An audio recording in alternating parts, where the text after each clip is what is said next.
잠깐 제가 기도하도록 하겠습니다. 거룩하신 주님, 하나님의 말씀 앞에 섭니다. 우리 모두에게 말씀하여 주시옵시고 내 영혼 가운데 깨달아진 그 귀한 말씀의 순종을 결단하는 시간이 되게 하여 주시옵소서. 예수님의 이름으로 기도합니다. 아멘.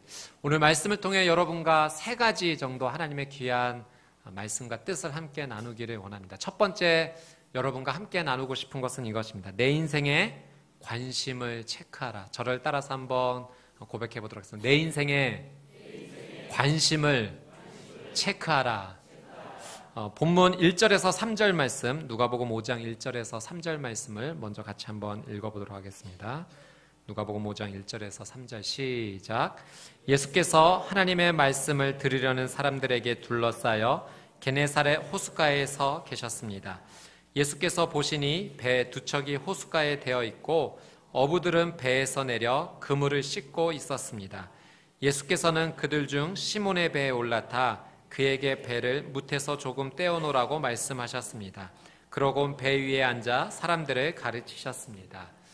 사랑하는 여러분, 여러분의 요즘 관심은 무엇입니까? 관심은 내 인생을 인도하는 작은 불빛과 같죠.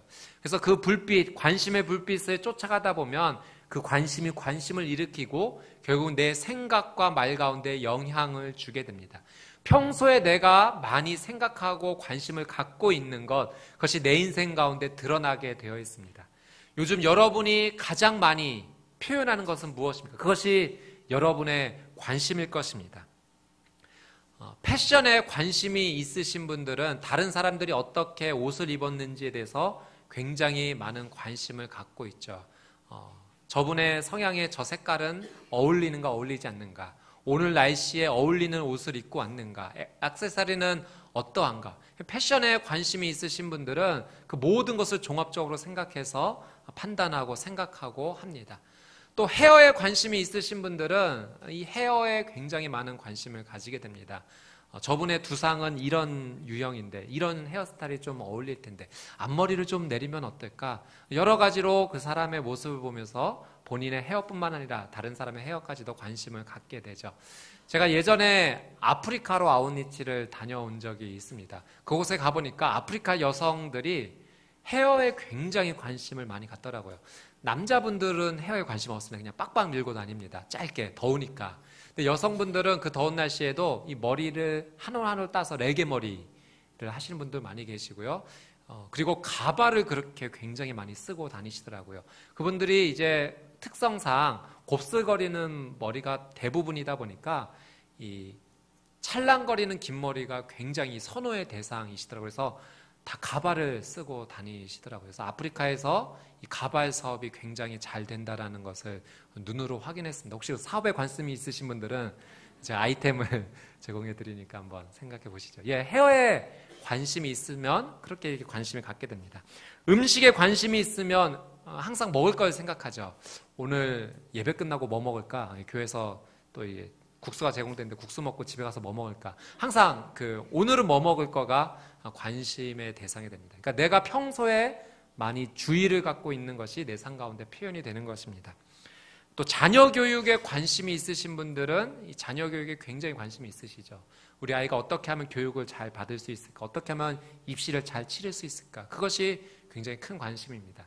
예전에 차세대를 섬겼을 때 어머니 기도 모임을 이제 진행을 한 적이 있습니다. 수요일에 오전마다 어머니들이 함께 모여서 기도회를 진행하는데요.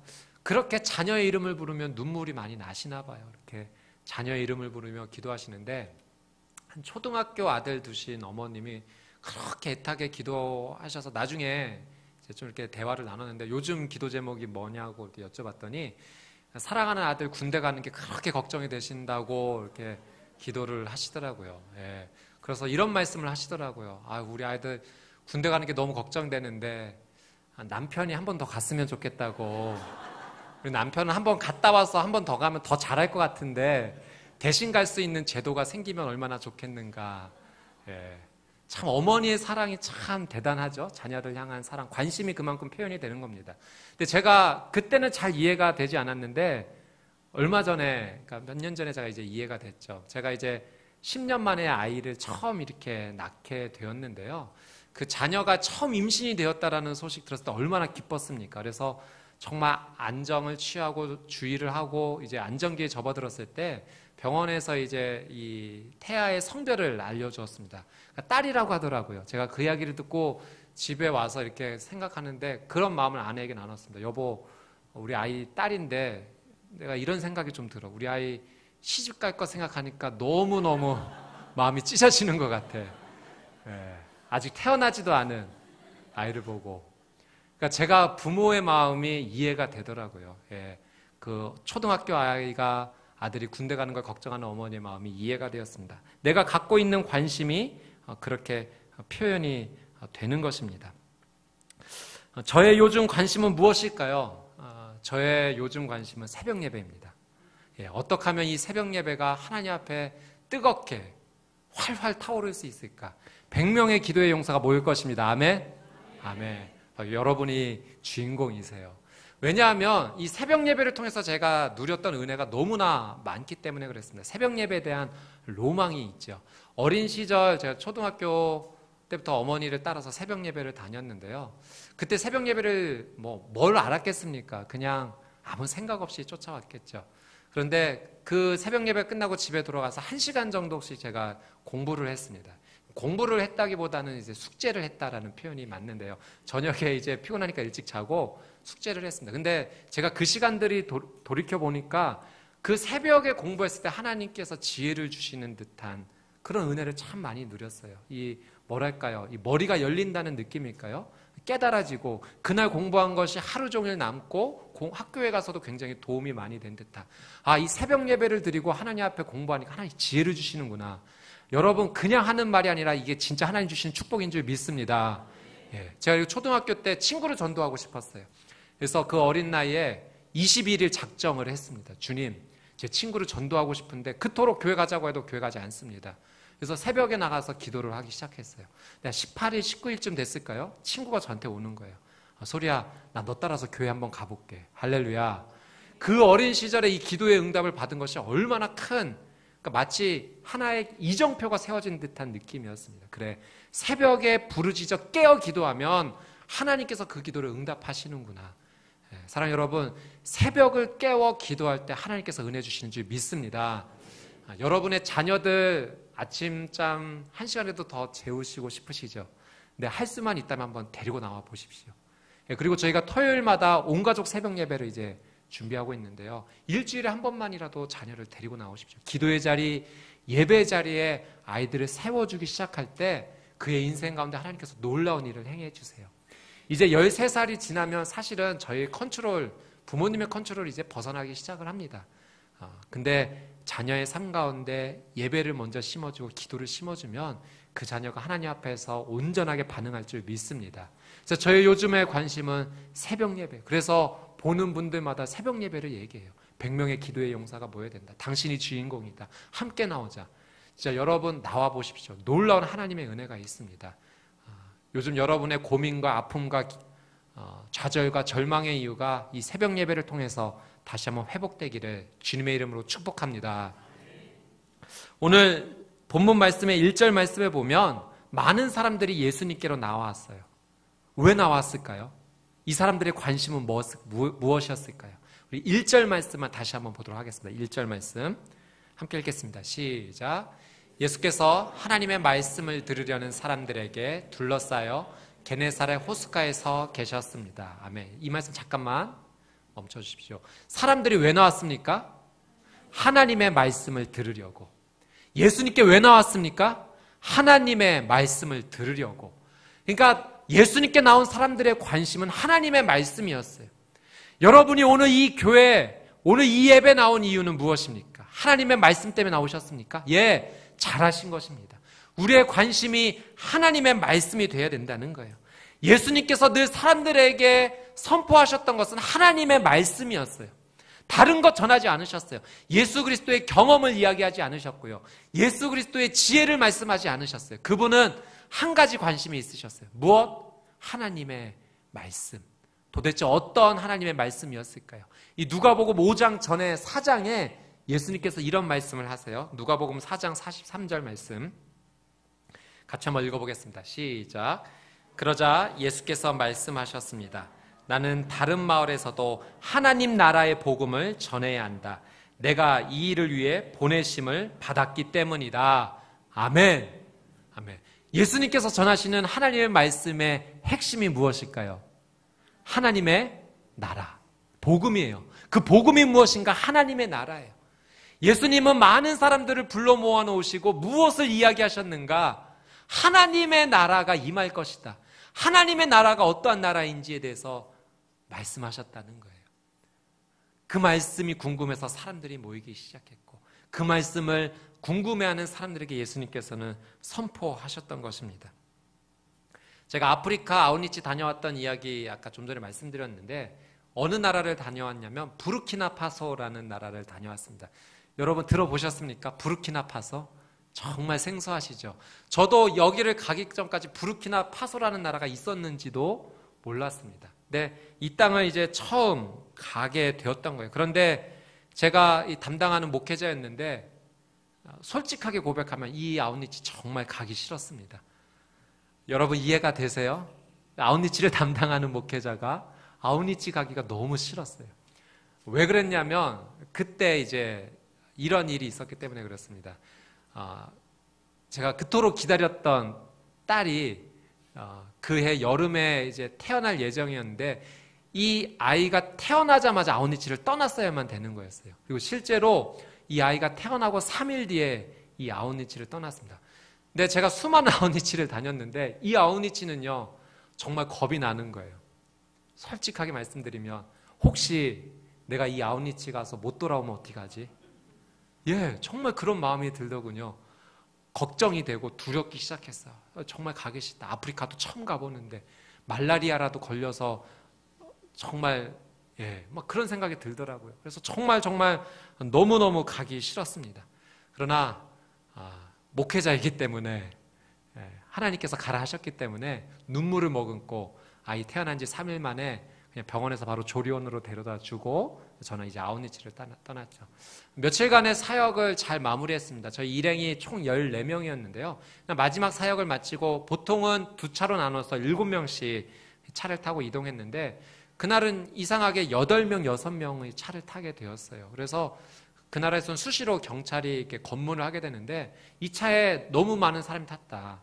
그래서 딱지를 끊어야겠다라고 하는 거예요. 그래서 선교사님이 한번 좀 미안하다, 잘못했다. 대신에 우리가 지금 계획이 한국 선교사님의 묘지에 가려는 계획이다라고 이렇게 말씀하셔서 그런데 원래는 그런 계획이 아니었거든요. 그 상황을 조금 모면해보고자 이렇게 부탁하는 내용이었는데 그래서 그 내용을 받아들여져서 저희를 통과시켜 주게 됩니다. 그리고 선교사님이 우리가 이왕 그렇게 얘기했으니까 한번 그곳에 가보자 하고 해서 가던 길을 돌이켜서 한국 선교사님의 묘지에 가게 되었습니다. 부르키나파소 정말 알지도 못했던 그 땅에서 한 선교사님이 그 땅에 오셔서 6개월 만에 순교하셨어요. 그곳에서 돌보시던 한 지체가 100km 정도 떨어져 있는데 그곳에 신방을 가시다가 들소떼를 만나게 돼서 차를 급하게 피했는데 차가 전복이 돼서 동행을 4분 하셨는데 3분은 괜찮은데 운전하시던 이 선교사님께서 그 자리에서 하나님의 부르심을 받게 되었습니다.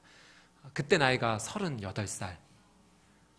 딸 아이 1명 있었고요. 그리고 선교사님 사모님 계셨고 뱃속에 아들이 1명 있었습니다. 그 선교사님의 묘를 저희가 찾아가게 됐어요. 제가 그 선교사님의 묘를 보고 정말 펑펑 울었습니다. 제가 오기 전에 갈등하고 고민했던 그 부분, 내가 혹시 하나님의 부름은 어떻게 될까 머뭇머뭇했던 내 삶 가운데 그 선교사님이 묘가 선교사님의 삶이 사역이 제게 너무나 많은 이야기를 걸어왔기 때문에 그렇습니다.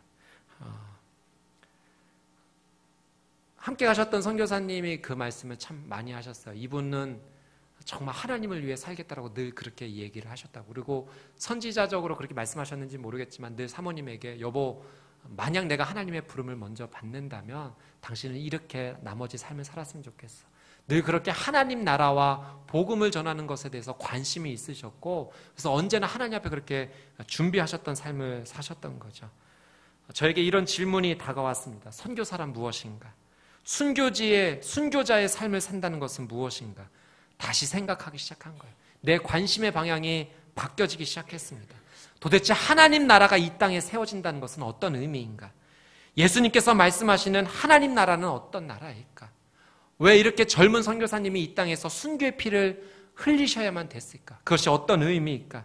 나의 삶에서 하나님 나라가 세워진다는 것은, 나의 가정에서 하나님 나라가 세워진다는 것은, 나의 직장에서 하나님 나라가 세워진다는 것은 도대체 어떤 의미일까?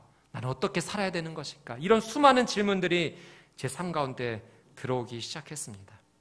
오늘 하나님께서 우리에게 말씀하고 계세요. 여러분의 삶 가운데 말씀하고 계십니다. 무엇을? 여러분의 삶의 관심이 하나님 나라가 되어야 한다라고. 많은 사람들이 예수님 앞에 말씀을 들으려고 왔습니다. 무엇을 들으려고? 하나님의 나라를. 예수님께서도 그것을 먼저 말씀하셨어요. 하나님 나라를. 우리의 삶 가운데서도 가장 먼저 세워져야 될 관심이 있다면, 그것은 우리의 인생에서 풀어나가야 될 많은 문제가 있지만 가장 먼저 우선순위는 하나님 나라가 되어야 한다라고 우리에게 말씀을 해주고 계십니다. 사랑하는 여러분, 축복합니다. 오늘 이 말씀 앞에 다시 한번 우리의 삶을 정리정돈할 때 다시 한번 하나님 나라가 내 삶의 첫 번째 관심이 되기를 주님의 이름으로 축복합니다. 아멘. 두 번째, 오늘 말씀을 통해서 우리가 하나님의 놀라운 교훈을 받는 두 번째는 이것입니다. 말씀은 순종할 때 빛이 난다. 저를 따라서 한번 같이 고백해보겠습니다. 말씀은 순종할 때 빛이 난다. 모든 사물은 그 사물이 존재하는 이유가 있어요. 그리고 그 존재하는 사물이 본래 목적에 맞게 살게 될 때 그 존재는 빛나게 되는 거죠. 이 앞에 있는 건반, 키보드는 아름다운 음악을 연주하기에 존재합니다. 이것이 아름다운 음악을 연주하기 시작할 때 건반은 그 자체로서 빛이 나기 시작을 하죠. 컴퓨터는 컴퓨터의 역할을 할 때, TV는 TV의 역할을 할 때, 전화기는 전화기의 역할을 온전히 감당할 때 그 존재로서의 빛이 나기 시작을 합니다. 우리의 말도 그렇죠. 우리의 말로 사람을 살리기 시작할 때 우리의 말은 빛나기 시작합니다. 칭찬과 격려를 통해 사람이 살아날 수 있다면 이 본연의 기능의 역할이 살아날 수 있게 해야 됩니다. 딸을 양육하다 보니까 그런 경험이 있더라고요. 여러분 다 경험하셨겠지만 이제 막 19개월 됐는데요. 뭐 제대로 잘 하는 것들이 아직은 많이 없죠. 이제 배워가는 상황인데 같이 놀이를 함께 놀아주면서 이제 큰 퍼즐 맞추기를 이제 함께 하게 됩니다. 모양에 따라서 모양에 맞춰서 이제 그것을 알맞게 집어넣는 놀이인데요. 아직 사실 모양도 이제 막 제대로 배워가는 상황이고 이 딸이 이제 그것을 아주 재밌게 갖고 놉니다. 근데 제가 어떤 역할을 해주면 얼추 비슷하게 그 모양에 맞게 갖다 주는 거예요. 그러면은 딸아이가 그것을 모양에 맞춰서 손을 넣어서 맞춰 넣기 시작합니다. 그러면 저는 너무너무 모양을 잘 맞췄다라고 칭찬하고 격려하고 박수를 쳐줍니다. 그러면 이 아이가 이렇게 생각을 해요. 와, 내가 정말 잘하는구나.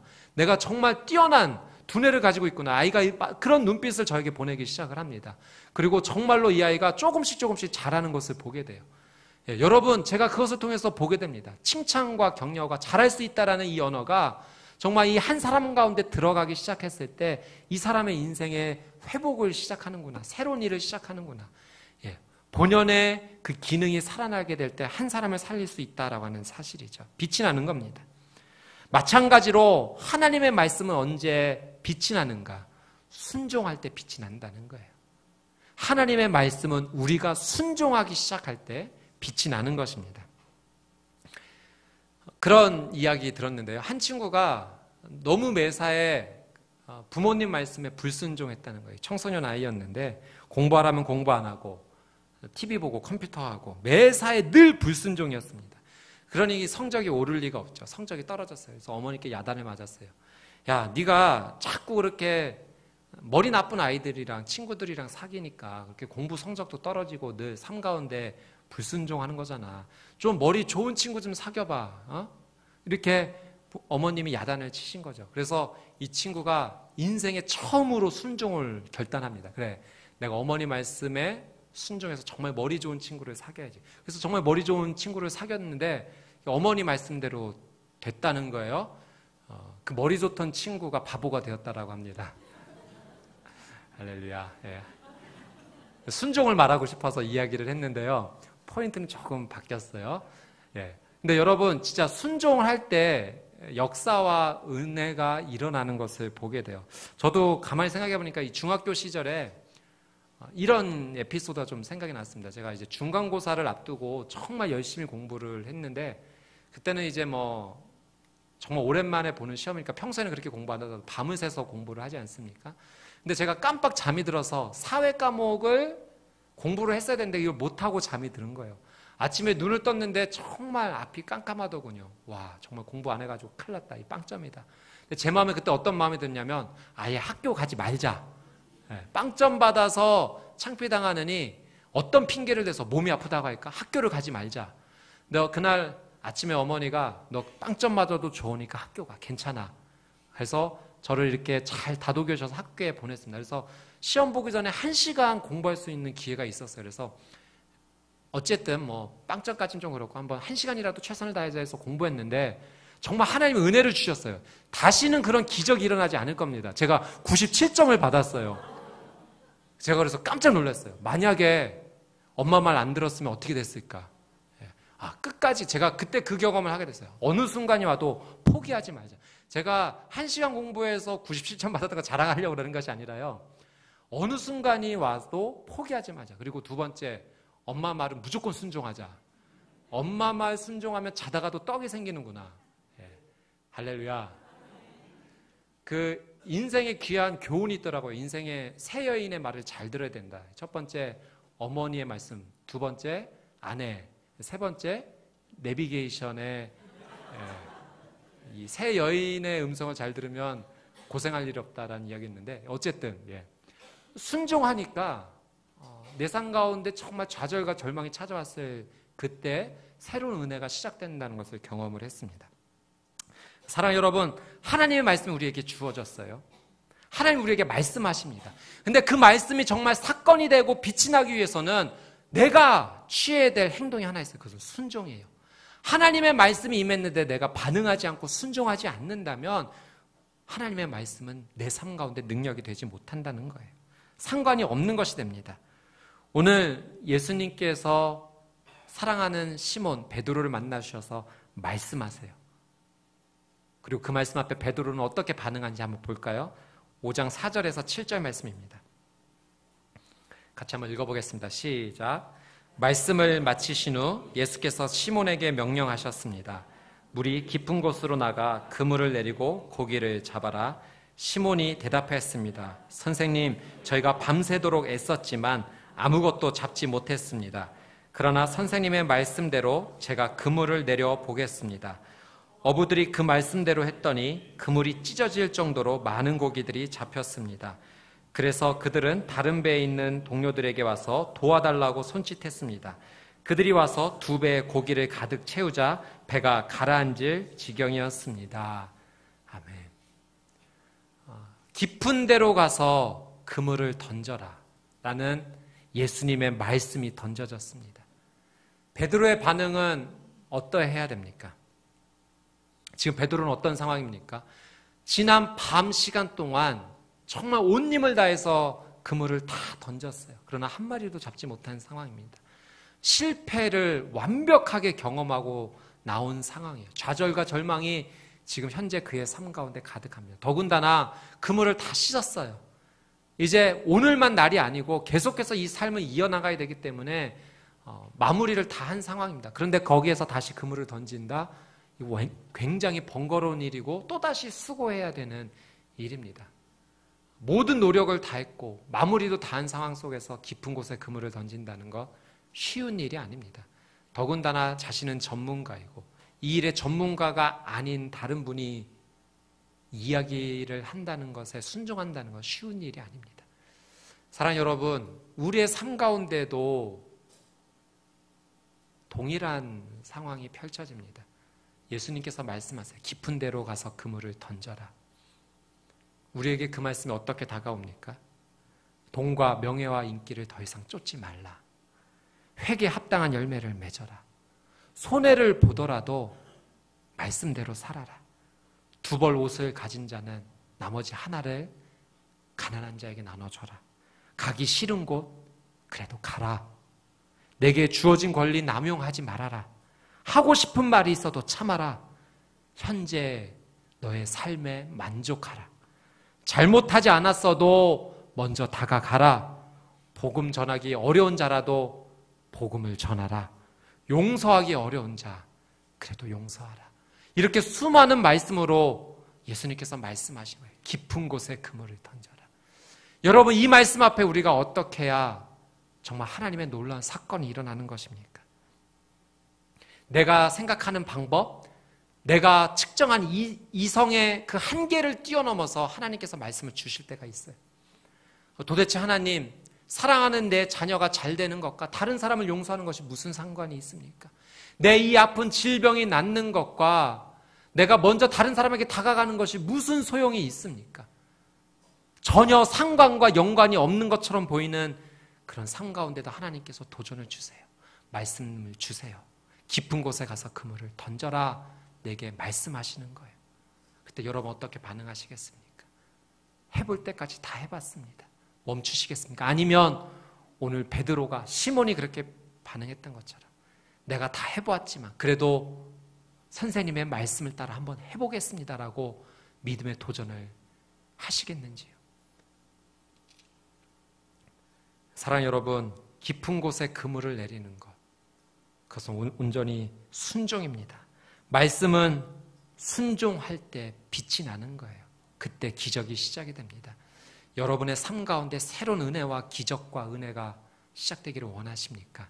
여러분의 삶이 순종으로 무엇 앞에? 하나님의 말씀 앞에, 하나님의 말씀 앞에 온전히 순종하는 저와 여러분이 되시기를 주님의 이름으로 축복합니다. 아멘. 세 번째, 하나님께서 우리에게 주시는 중요한 교훈은 이것입니다. 버리고 따라갈 수 있는가? 저를 따라서 고백하겠습니다. 버리고 따라갈 수 있는가? 버리고 따라갈 수 있는가? 8절에서 11절 말씀 같이 한번 읽어보도록 하겠습니다.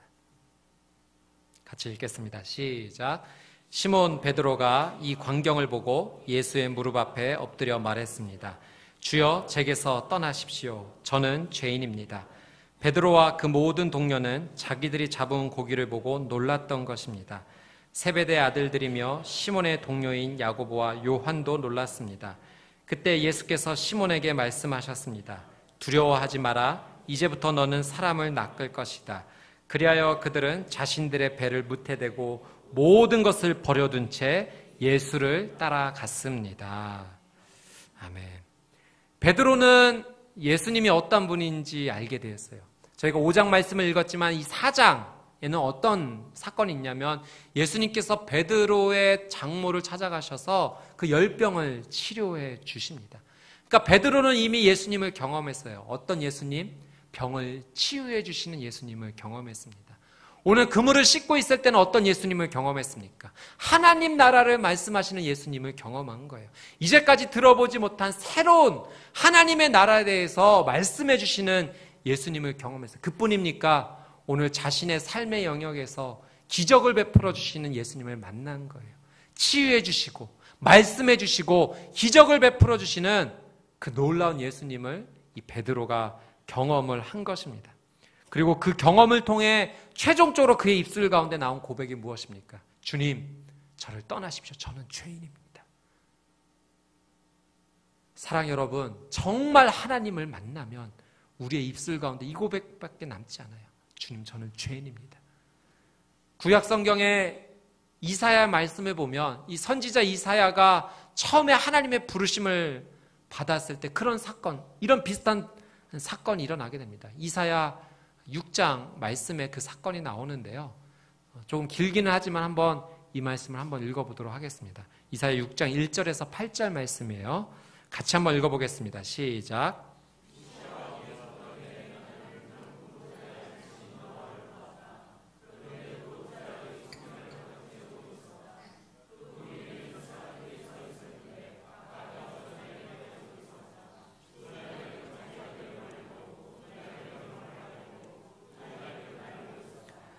그들은 서로를 향해 큰 소리로 노래했다. 거룩하시다, 거룩하시다, 거룩하시다. 만군의 여호와여, 그분의 영광이 온 땅에 가득하시다. 크게 외치는 소리에 문설주들이 흔들렸고 성전은 연기로 가득 찼다. 내가 말했다. 아, 내게 재앙이 있겠구나. 내가 죽게 됐구나. 나는 입술이 더러운 사람인데, 입술이 더러운 사람들 사이에 내가 살고 있는데 내 눈이 왕이신 만군의 여호와를 보았으니. 그러자 스랍들 가운데 하나가 제단에서 불집게로 집어온 불붙은 숯을 손에 들고 내게로 날아와서 그것을 내 입에 대고 말했다. 보아라, 이것이 내 입술에 닿았으니 내 죄는 사라졌고 내 허물은 덮어졌다. 그리고 내 주께서 말씀하시는 음성을 들었다. 그분이 말씀하셨다. 내가 누구를 보낼까? 누가 우리를 위해 갈까? 그래서 내가 말했습니다. 제가 여기 있습니다. 저를 보내주십시오. 아멘. 여러분, 이 두 사건이 좀 비슷하지 않습니까? 이사야도 거룩하신 하나님을 만났을 때 그의 입술 가운데 먼저 고백된 것은 주님, 내가 죄인입니다. 내 입술이 범죄한 사람입니다. 예수님을 온전히 경험했던 베드로도 주님, 저를 떠나십시오. 나는 죄인입니다. 거룩하신 하나님을 만났을 때 우리는 온전히 무릎 꿇을 수밖에 없어요. 그런데 우리는 그렇게 살지 못해요.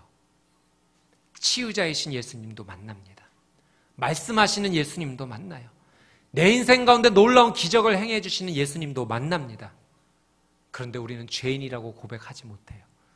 어떻게 하면 이 예수님을 더 이용할 수 있을까? 나는 어떻게 하면 이런 축복을 더 누릴 수만 있을까? 거부합니다. 그분 앞에 나가 죄인임을 고백하는 우리의 삶이 나와야 되는데 그렇지 못하다라고 하는 사실이에요.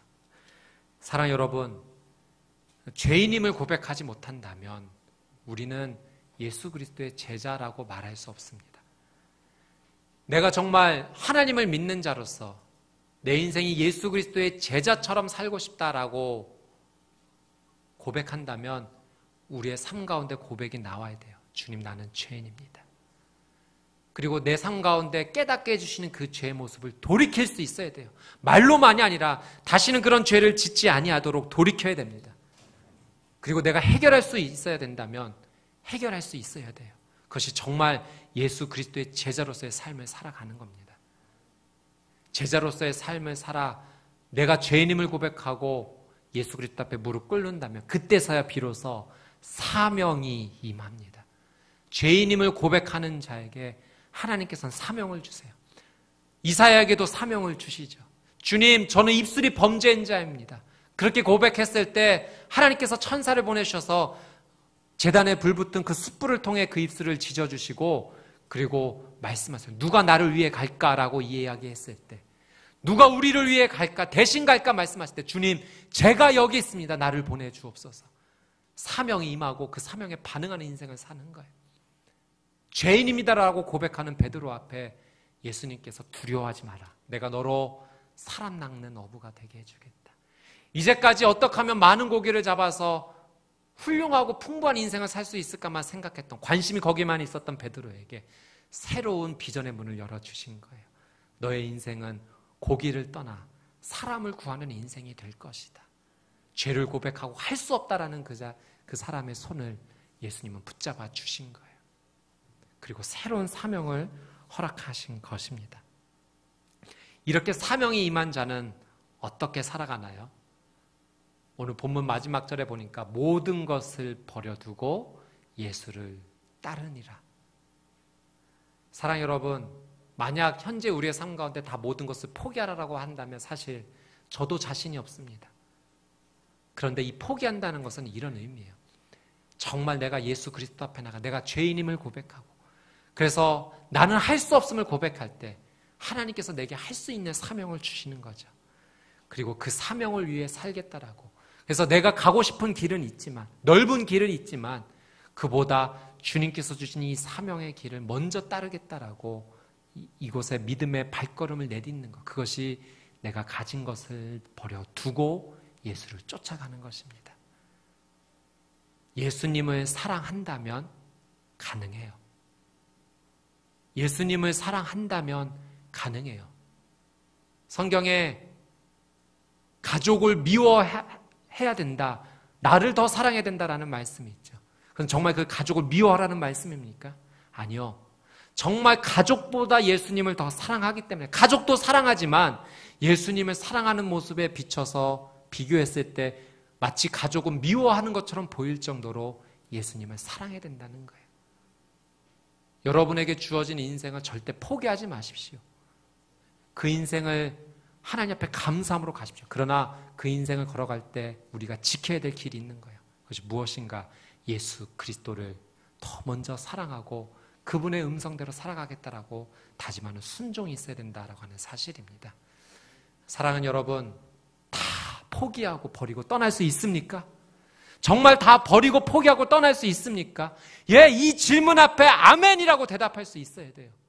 그것이 내가 예수 그리스도를 더 사랑한다라는 고백이기 때문에 그렇습니다. 오늘 이 우리에게 주어진 말씀이 그냥 2000년 전 한 베드로에게 일어났던 사건이 아니라 우리의 사건이 되어야 돼요. 내 삶에 지켜야 될 말씀이 되어야 됩니다. 사랑하는 여러분, 이 말씀이 그냥 스쳐 지나가지 않고 저와 여러분의 삶 가운데 다시 한번 우리의 삶을 일으켜 세워주시는 놀라운 하나님의 말씀의 기준이 되기를 주님의 이름으로 축복합니다. 아멘. 우리 시간 주신 말씀 붙잡고 같이 한번 기도하며 나가도록 하겠습니다.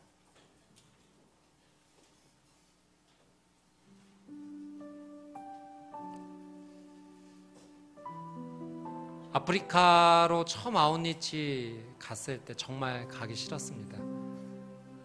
그런데 그곳에서 순교하신 선교사님의 삶을 바라보면서 하나님 나라는 이렇게 이루어지는 거구나. 내가 꼭 외국을 떠나야지만 그곳이 선교지고 그곳이 순교지가 되는 것은 아니구나.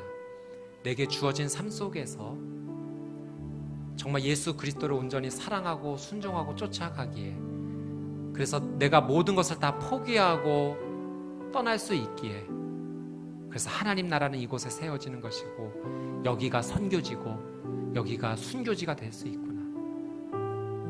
사랑하는 여러분, 여러분의 가정이 선교지여야 되지 않겠습니까? 내가 죽어서 사랑하는 우리 가족과 가문이 살아날 수만 있다면 내가 순교를 각오해야 되는 거 아닙니까? 내가 살아가는 직장이 선교지가 되어야 되는 거 아닙니까? 내 이웃이 선교지가 되어야 되는 거 아닙니까? 오늘 예수님께서 저와 여러분에게 말씀하십니다. 깊은 곳에 그물을 내려라. 오늘 그 말씀에 순종해야 될 하나님의 말씀이 무엇입니까?